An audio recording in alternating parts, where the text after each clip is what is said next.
Bueno, vamos a tratar de estudiar la palabra del Señor y vamos a orar para que nos dirija, ¿sí? Querido Dios y Padre, te damos las gracias, Señor, por tu palabra maravillosa que nos regala como una guía de vida. Te queremos suplicar, Señor, que tu Espíritu Santo esté con nosotros, que nos ayudes a ser claros y a entender el mensaje tuyo en esta mañana. En Cristo Jesús lo suplicamos. Amén. El título del tema se llama Jehová te reprenda. Perdóname porque esa A no tiene acento, no entiendo por qué. Nosotros a veces pensamos que los profetas menores son menores y los profetas menores son tremendamente escatológicos y profundos. Y muchas veces, Abdías, Nahum, Amós, quizás conocemos más Joel, no estudiamos a profundidad. Y cada uno de los profetas menores tiene un mensaje tan profundo para nosotros que realmente con este solo capítulo que vamos a tratar de estudiar, vamos a ver la contienda que tenemos nosotros con el enemigo. El título se llama Jehová te reprenda y está basado en el capítulo 3 del libro de Zacarías. Como siempre que vamos a hacer algo, tenemos que dar un marco histórico, ¿verdad? Vamos a buscar todo el capítulo 3 de Zacarías. Lo vamos a de todas maneras proyectar. Me encanta proyectar porque yo soy persona profesora y yo pienso que la doble entrada de oír y ver es mucho más efectivo, ¿no? Da mucho más trabajo, por supuesto, ¿no? Probablemente Zacarías era un levita para llegar a ser sumo sacerdote, era del linaje de Aarón, ¿verdad? Según Nehemías y Zacarías 1:1, era Zacarías el sacerdote de ese momento. Es seguramente que Zacarías nació en Babilonia y empieza su ministerio unos 16 años después del regreso del cautiverio, o sea, 520, 519 a.C. No es posible que Zacarías hubiese nacido ya con los retornados, porque hubiese empezado a ser profeta muy pequeño, aunque sabemos que Samuel empezó muy chiquito, ¿no? Pero lo más probable, dice el comentario bíblico adventista, que nació en Babilonia y fue de los que llegaron en la deportación. ¿Por qué no me quiere pasar? No. Es probable, dice aquí, ¿verdad?, que el profeta Zacarías viviera para ver la terminación de la construcción del templo. ¿Se acuerdan ustedes que cuando los judíos vienen de Babilonia, después de los 3 edictos que llegan a reconstruir el templo, tuvieron muchos problemas con los árabes y muchos problemas con los samaritanos, que le impedían la construcción del templo? Entonces en ese momento Dios envía a su profeta, Zacarías y Ageo. Como siempre Dios trata de ayudarnos cuando estamos en conflicto, siempre llega alguien con una noticia que nos ayuda o que de alguna forma Dios nos reconforta, ¿verdad? Zacarías y Ageo eran contemporáneos.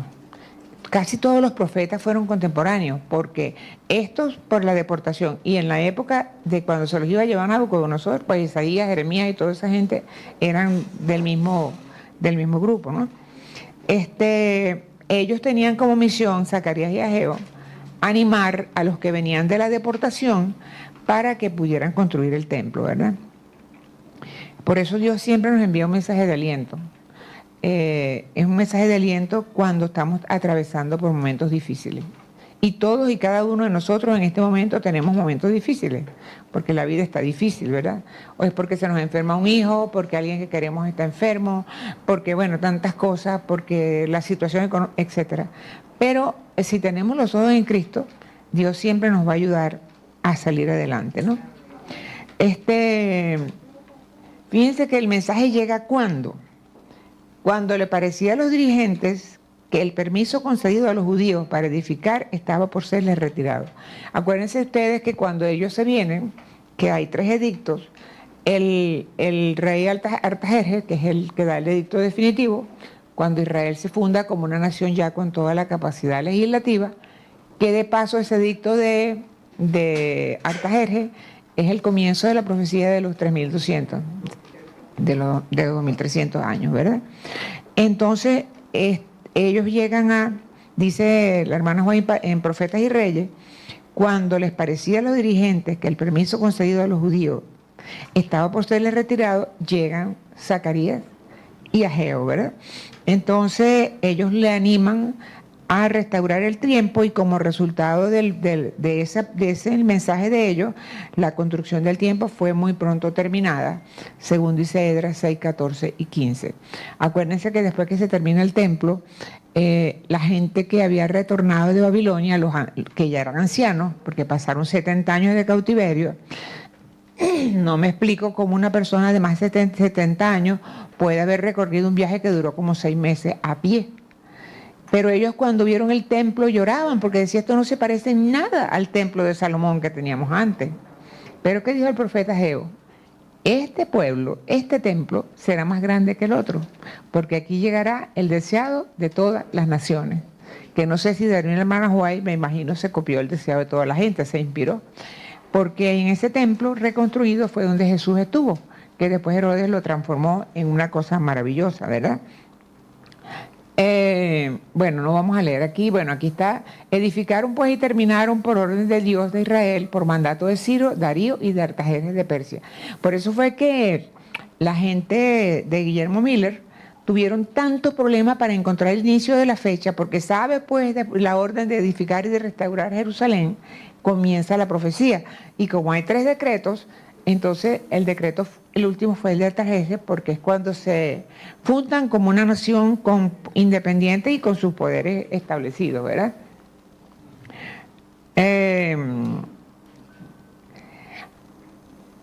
Bueno, en su visión, Zacarías vio al sumo sacerdote en la presencia de Jehová, vestido de vestiduras viles.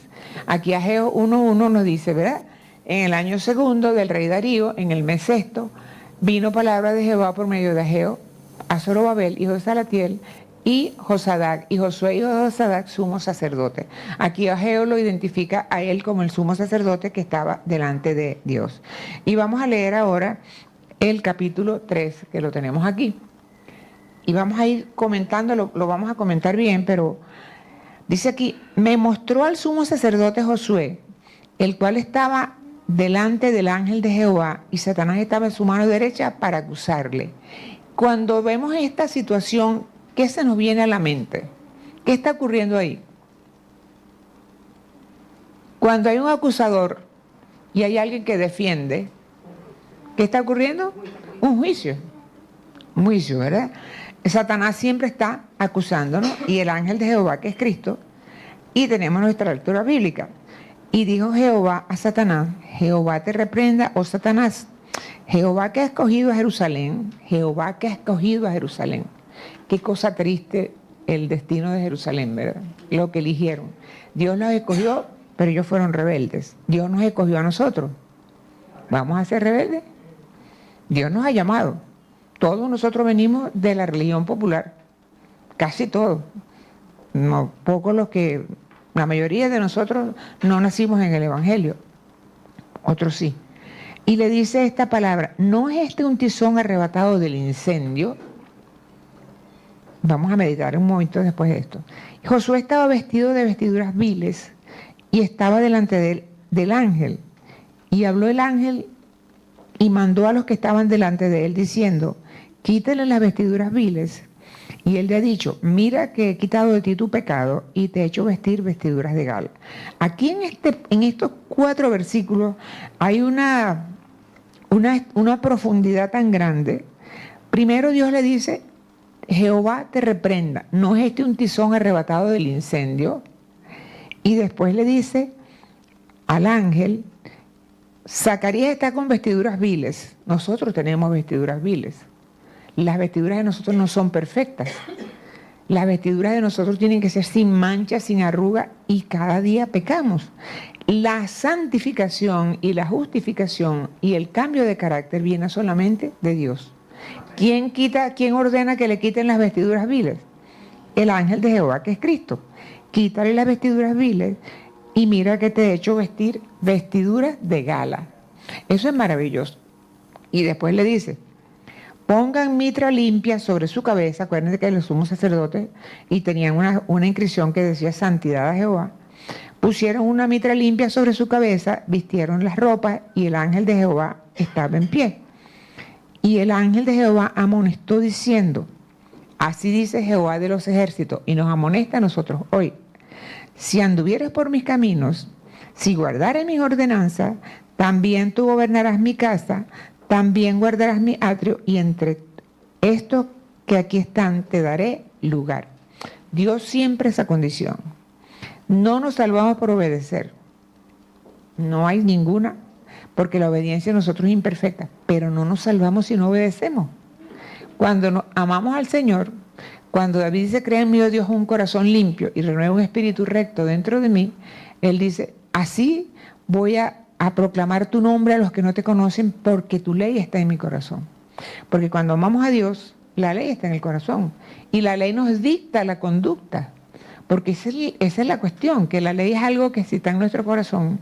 Cuando tú dices, no mates, no robes, no adulteres, ¿de dónde nos viene eso? Del trasunto de la ley de Dios, que es el carácter de Dios en nosotros. Que el Señor nos bendiga y que eso sea una realidad en nuestras vidas. Pero si andas por mis caminos, le dice al sumo sacerdote, es que tú vas a gobernar sobre mi casa, si no, no. Y por eso a Elí le pasó lo que le pasó.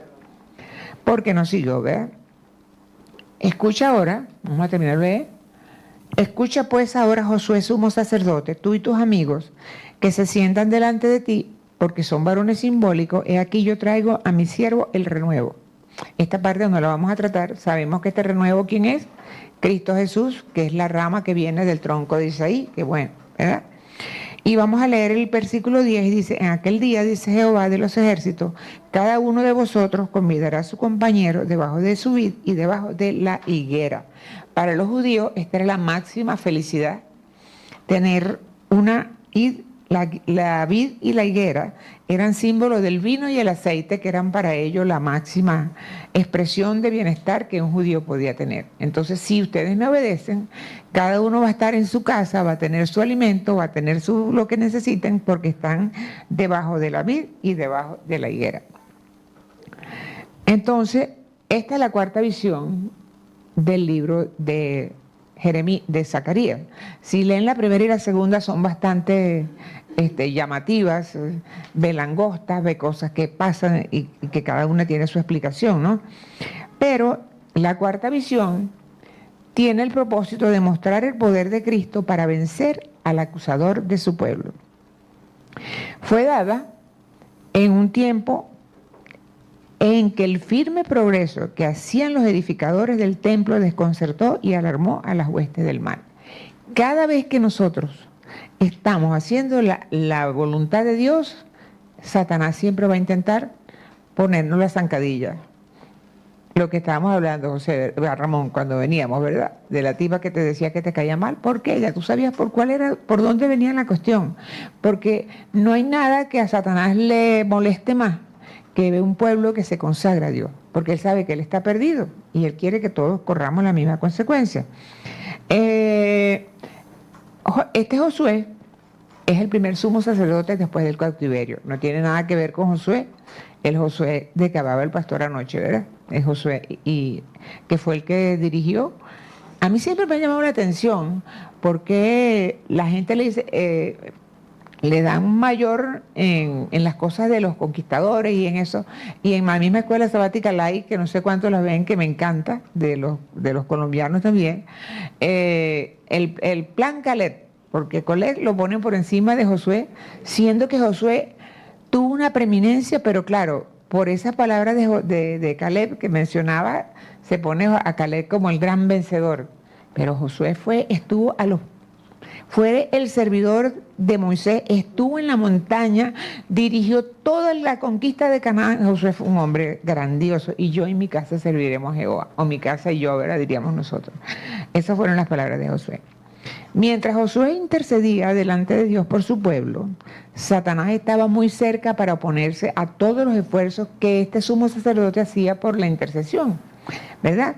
Señalaba las transgresiones de Israel y decía que Israel no era digno de recibir el perdón, así como nosotros tampoco seríamos dignos de recibir el perdón. Por eso Satanás siempre está metiendo, haciendo que nosotros nos sintamos, y se siente muy feliz. Le digo, yo conozco una persona que amo mucho, que es tremenda misionera, se ha estudiado la Biblia como 40 veces, sabe más teología que cualquier pastor y no tiene paz. porque ella dice que ella no es sincera, que ella no consigue a Jesús. Dios mío, le digo yo, tú tendrás que. A veces pienso, ¿qué le pasa? Porque si tú estás pecando abiertamente, tú sabes que estás faltándole a Dios. Pero cuando uno peca involuntario, inclusive en el libro de Hebreos habla del sacrificio por el pecado involuntario, porque Dios sabe cómo somos. Pero tenemos que tener la certeza de que si buscamos a Dios, Dios nos acepta como somos, ¿verdad? Cuando Jesús intercede por su pueblo, entonces Jesús vence a Satanás como siempre lo ha vencido. Estamos aquí, ¿verdad? Jesús intercede por nosotros y vence al acusador de los hermanos como lo venció en el Calvario. Siempre lo venció. Lo venció cuando lo tentó, lo venció, siempre lo venció. Y nos ponemos a pensar en la vida de Jesús, que debe haber sido una vida bastante difícil, ¿no? Ajá. Vamos a dejarlo hasta ahí. Dice Jehová, Jehová te reprenda, oh Satanás, Jehová que ha escogido a Jerusalén te reprenda. ¿No es este un tizón arrebatado del incendio? Y Josué estaba de vestiduras viles delante del ángel. Nosotros todos estamos de vestiduras viles, ya lo habíamos dicho, ¿verdad? Entonces, cuando Satanás está de la mano derecha para acusarle, el apóstol Juan nos dice que abogado tenemos para con el Padre, a Jesucristo el justo. Siempre Satanás, su nombre significa acusador. Dios permite que Satanás tiente muchas veces. ¿Por qué Job fue tentado? Cuando Dios le dice a Satanás, ¿no has considerado a mi siervo Job? Que no hay varón como él, varón perfecto, recto, temeroso de Dios y apartado del mal. ¿Y qué le dijo el diablo? Claro, no te va a ser temeroso y fiel si tú le proteges todo. Tú le prosperas, tiene 7 hijas hermosas, tiene todo lo que quiere. Él te sirve por interés. Ahí lo puso y Dios le dijo, bueno, está bien. Extiende tu mano y ves cómo no te blasfema. Y Dios le dijo, ok, quítale lo que tiene, pero no lo toques. Y más adelante, entonces, como vemos, Dios permitió que Satanás lo tocara y Job sufrió una enfermedad espantosa que sufrió. Y vemos cómo Dios siempre, hay cosas que la gente que no estudia la Biblia no entiende, porque es el conflicto entre el bien y el mal. Cada vez que Dios permite una cosa de esa, le muestra a los cielos, a los ángeles que no cayeron, cuál es la consecuencia de seguir a Satanás. ¿Hasta dónde llegó Job? El pobre se rascaba con una teja, bueno, las cosas horribles. Ahora vamos a ver qué significa Satanás. En hebreo, Satanás es Hasatán, que literalmente significa el adversario o el oponente. La palabra del verbo Satán es acusar. Satanás siempre nos va a acusar y nos va a decir que no somos dignos. Y lo peor que tener a Satanás como adversario es tenerlo como amigo. Si lo tenemos como adversario, estamos bien, porque él va a perseguir a los que nos... Pero si lo tenemos como amigo, estamos perdidos. Ahí usted ve que la gente que está en el mundo, que anda en cuantas cosas asquerosas hay, tienen dinero, multiplican, hacen de todo, fiestas, y pareciera que no, pero va a llegar el día. La justicia no será aquí, pero Dios va a hacer justicia. Ahora, no es un tizón arrebatado del incendio. Este tizón arrebatado del incendio, fíjense que, aún así, este gran privilegio no se basaba en los méritos de Josué. Él mismo fue rescatado como un tizón porque Dios lo sacó, le dio vestiduras blancas, lo transformó y lo llevó a la santificación, ¿verdad? Satanás tenía mucho de que acusar a Josué, pero Josué tenía un abogado en el ángel de Jehová. Y ese es el abogado que nosotros tenemos. Así que tengamos confianza, hermanos, y vayamos al trono de la gracia. Ahora, ¿qué es un tizón? Cuando pensamos en una fogata, un tizón es una madera que ya casi no tiene vida, ¿verdad? Ya se va a morir. Por eso que ellos dicen, es un tizón arrebatado, cuando ya casi nos estaba por destruir, Dios nos saca de esta candela y ese tizón vuelve a tener vida. Entonces, un tizón, si se deja allí, se consume por completo y ya no tiene nada, ¿verdad? Así que los hijos de Dios somos pecadores y Dios nos rescata como un tizón arrebatado del incendio. Tenemos una historia que es muy muy verídica de John Wesley, el gran reformador británico, que cuando estaba muy chiquito, la casa de él se incendió y el niño estaba en la casa metido. Acuérdense que John Wesley fue el que tradujo la Biblia al inglés, ¿verdad? Estaba allí metido y no hallaban cómo sacarlo hasta que los vecinos se montaron uno encima del otro y uno subió a la casa y sacó a Wesley de ahí. Este Wesley, dice, era un tizón arrebatado del incendio y le escribieron una carta que decía, Zacarías 3:2, no es un tizón arrebatado del incendio. Y dice que Wesley guardó eso hasta el día de su muerte, hasta el día de su muerte. Así que somos todos tizones arrebatados del incendio. Mire, hermano, yo cuando veo en la iglesia los jóvenes, los matrimonios, la gente hablando de cosas puras, mire, en este mundo de pecado, de verdad, somos tizones arrebatados del incendio, con todos los defectos que podamos tener.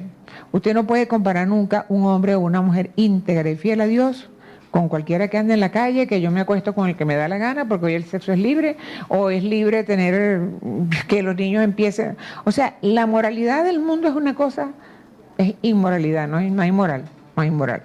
Entonces, bueno, vemos que Satanás zarandea mucho. Y eso es lo que nos va a tocar a todos al final del tiempo. Satanás zarandeó a Pedro. ¿Cómo lo zarandeó? Fíjense que Satanás zarandeó a Pedro cuando le dijo al Señor, que el Dios le dijo que tenía que morir. Y él le dijo, no, Señor, no permitas que esto te acontezca. Y él le dijo, el Señor Jesús le dijo, apártate de mí, Satanás, porque no entiendes la cosa de Dios. En aquel momento, hacía versículos antes, es Mateo capítulo 16, le había dicho que iba a dar las llaves del reino, y por eso hicieron al pobre Pedro el primer papa. Le echaron esa tronca de broma, ¿no?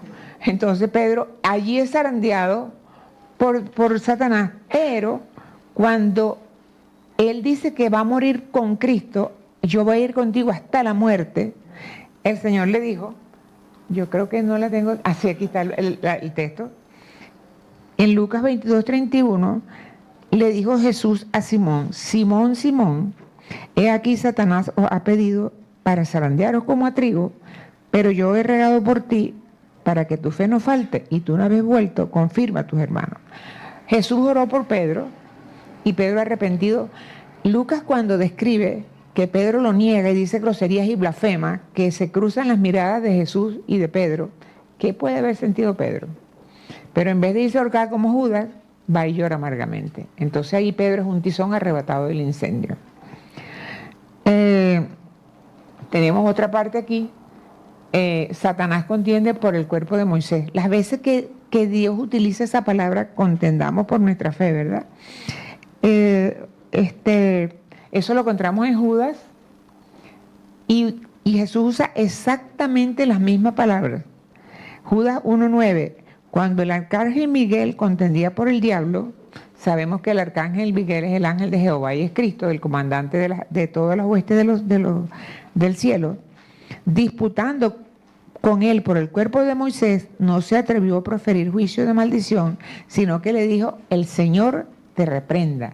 La misma palabra que le dijo a Satanás allá cuando acusaba a Moisés, la da aquí porque no quería que también la hermana Joy dice que le decía, no es que Moisés te negó, es que Moisés cometió un solo pecado en su vida después que se encontró con Dios.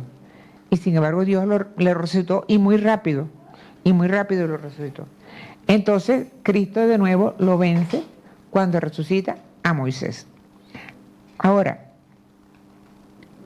la iniquidad de Josué es quitada y se le dan vestiduras limpias. Esto ya lo tocamos. Quitarle las vestiduras viles y pongan las vestiduras blancas. Eso significa santidad. Dios es el que nos quita a nosotros las manchas, el que nos quita el pecado, el que poco a poco nos va haciendo mejores personas, aun cuando tengamos defectos y a veces nos parece que estamos estancados, Dios siempre nos va a poner. Así que nosotros, así como estamos, a veces la gente espera tratar de cambiar para ir a Dios. Así como estamos, tenemos que ir al Señor, porque Él es el que nos da las vestiduras limpias. Ahora fíjense una cosa interesante. La idea de ser revestido de justicia Va desde el Génesis al Apocalipsis. En Génesis, capítulo 3, después que el hombre y la mujer pecan, que se dan cuenta que se están desnudos, que antes no se habían dado cuenta de eso, hacen unas vestiduras viles, se hacen un delantal de higuera que lo cubría por delante y no lo cubría por detrás. ¿Y qué hizo el Señor? El Señor hizo el primer sacrificio para hacerle a ellos vestidura y los vistió con pieles de animales, ¿verdad? Jehová Dios hizo al hombre y a su mujer túnicas de pieles y los vistió, y Dios hizo el primer sacrificio para vestirlos. Es una vez un pastor que también es colombiano, ay, ¿cómo se llama? Es espectacular ese pastor, no sé dónde anda, no me viene, es arquitecto y quería ser aviador, no sé si alguien lo conoce. Él decía, ¿de qué tamaño serían esos corderos que mató el Señor para hacerle vestidos a Moisés y a Eva si Adán medía 3 metros? O sea, si Adán medía 3 metros, el cordero debe haber sido muy grande también, o mató varios. Pero el primer sacrificio lo hizo el Señor, cuando se los dijo a ellos que le iba a hacer. Y los vistió. Ahora, otro caso de vestiduras, porque estamos hablando de vestiduras. ¿Por qué el hombre invitado a la fiesta de bodas fue echado fuera? Ustedes se acuerdan de la parábola del banquete de bodas, ¿verdad? El rey hace una fiesta de bodas, invita a todos, la gente no viene, o sea, hace la primera invitación, la segunda, la tercera y después, bueno, traigan a todo el mundo. El rey ofrecía a la gente el vestido, así como Cristo nos ofrece el vestido, no es la ropa de nosotros, es la que Él quiere. Y el hombre se llega, aquí hay otra escena de juicio. El hombre entra, el dueño de la fiesta regalaba el vestido, él no se lo pone, y cuando Jesús entra, o el padre del novio, dice, amigo, ¿cómo entraste aquí sin estar vestido de boda? Y el hombre enmudeció. Él se perdió porque él era el único que podía hacer que se perdiera, porque el traje de boda estaba ahí, la justicia de Cristo estaba ahí. Si no te la quieres poner, nos perdemos. Tenemos que aceptar que somos salvos por fe y salvos por la justicia de Cristo. Entonces, ese hombre de la parábola no se quiso poner las ropas. Ahora, la iglesia de la Odisea y las vestiduras. Esta iglesia que no somos nosotros, ocurre lo mismo con la iglesia de la Odisea. Dice, yo soy rico y me he enriquecido y de ninguna cosa tengo necesidad. Pero no te das cuenta que eres un desventurado, miserable, ciego, pobre y desnudo. ¿Tiene la Odisea que somos nosotros las vestiduras blancas? No las tiene. No las tiene. Esa es la iglesia de este último tiempo y por eso estamos viendo tantas cosas extrañas delante de la iglesia. Pastores predicando lo que no es. Grupos de la iglesia que cantan canciones horribles, más sexuales y sensuales que cualquier grupo de afuera, cuestiones que estamos viendo que, o sea, increíble que pasen dentro. En Estados Unidos hay una iglesia adventista de gays. O sea, estamos viendo cosas, claro, siempre tenemos tizones arrebatados del incendio, ojalá eso seamos nosotros, ¿verdad? Entonces, Dios siempre le ofrece, ponte las vestiduras blancas para vestirte y que no se descubra la vergüenza de tu desnudez y unge tus ojos con colirio para que veas. Ese colirio es el Espíritu Santo que nos abre el entendimiento para comprender la voluntad de Dios a través de sus escrituras. Y seguimos con las vestiduras blancas.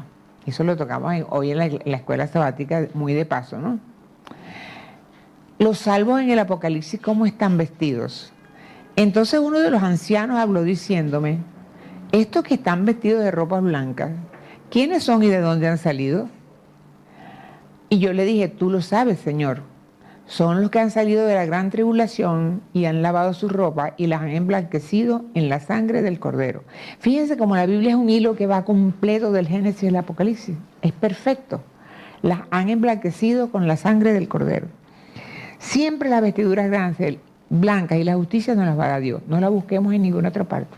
Ni un pastor, ni nada, podemos aprender los unos de los otros.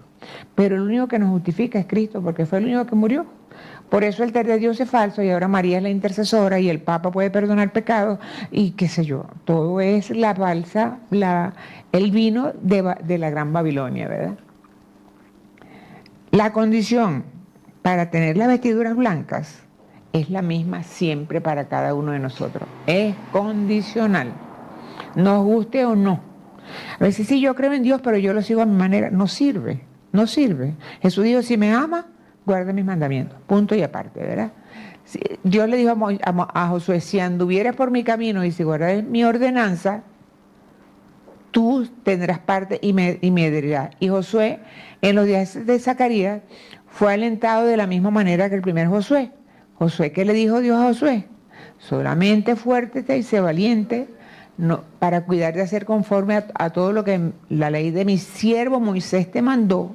No te apartes de ella ni a diestra ni a siniestra, para que seas prosperado en todo lo que emprendas. O sea, la bendición es increíble, hermano. Y Jesús dijo, mis mandamientos no son gravosos. Yo creo que nosotros los que estamos aquí estamos felices de tener la ley de Dios en nuestra mente. ¿Sí o no? Claro que sí. ¿Qué sería de nosotros sin la ley de Dios? ¿Qué sería de nosotros sin el sábado? Seríamos igualitos que cualquier grupo religioso. Porque es que el sábado es el sello de Dios, aunque el sello nos lo hace el Espíritu Santo, ¿verdad? Pero es la marca toda, ahorita siempre nos ha distinguido. Yo en mi vida como estudiante y como profesora en la universidad me persiguieron horriblemente por el sábado. Me ponían que tenía que hacer exámenes los sábados. No voy a hacer exámenes los sábados. Voy a consejo universitario, pero no voy a hacer un examen el sábado. Entonces, no te apartes ni a diestra ni a siniestra, para que seas prosperado en todas las cosas que emprendas. Entonces, para nosotros hoy la condición es la misma. Tenemos que obedecer por amor. Entonces el Señor nos dice, como tenemos un sumo sacerdote que está en los cielos intercediendo por nosotros, que es el mismo sumo sacerdote que en ese momento Josué representaba, Dios nos manda a acercarnos confiadamente al trono de la gracia para hallar misericordia y gracia para el oportuno socorro. Así que hoy, hermanos, les invito a que todos nosotros podamos acercarnos con confianza a ese trono de la gracia, porque tenemos un sumo sacerdote que no cambia nunca y que está ante el Padre ofreciendo la sangre por nosotros. O sea que hoy es un mensaje de esperanza para nosotros, de saber que si seguimos a Dios, si nos arrepentimos, ese sumo sacerdote que está en los cielos nos va a ayudar siempre y tendremos gracia para el oportuno socorro. Y cada uno de nosotros convidará a su compañero debajo de su vid y debajo de la higuera. Qué cosa tan linda, ¿verdad? Esta es una expresión de prosperidad y de paz. En última instancia, esta es la paz que trae el reinado del Mesías. Esta visión y la palabra de Zacarías muestra cuánto Dios quiso animar y fortalecer a Josué, y lo hace de la mejor manera, poniendo los ojos en Él, en nuestro Mesías Jesucristo. Él es siempre nuestro mayor y debe ser nuestro mayor objetivo. Nuestra forma de vivir, nuestro centro, que la palabra siempre sea cristocéntrica, porque a través de Él gira todo lo que nosotros creemos. Que el Señor nos bendiga y los guarde y nos mantenga fieles. Amén.